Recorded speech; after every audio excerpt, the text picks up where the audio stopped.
வணக்கம்.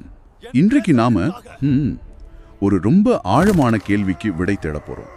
அதாவது ஒரு சாதாரண மனுஷன் எப்படி ஒரு அசாதாரணமான தியாகத்தை செய்ய தயாராகிறான்? ஒரு சிப்பாயோட மனசுக்குள்ள அப்படி என்னதான் ஓடும்?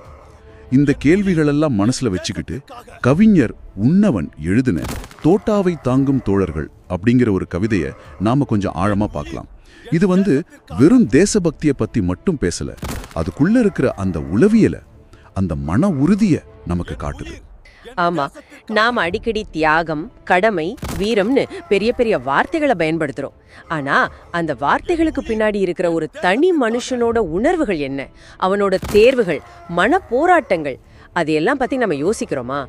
இந்த கவிதை நம்மள அந்த உலகத்துக்குள்ள ஒரு பயணம் மாதிரி கூட்டிட்டு போகுது.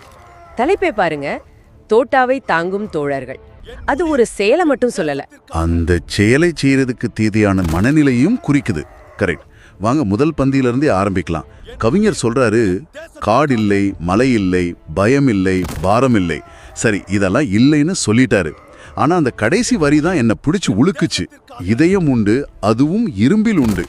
இந்த இரும்பிலான இதயம் அப்படிங்கிற வார்த்தையை கேட்டதும் எனக்கு என்ன தோணுச்சுன்னா, இவங்களுக்கு உணர்ச்சிகளே கிடையாதா? ஒரு ரோபோ மாதிரி ஆகிடுவாங்களா? பாசம், கோபம், துக்கம் இதெல்லாம் இல்லாம போயிடுமா? அப்படி ஒரு கேள்வி வருது. ரொம்ப ரொம்ப முக்கியமான கேள்வி இது. நிறைய பேர் அப்படிதான் தப்பா புரிஞ்சுக்கிறாங்க. இரும்பில் இதயம்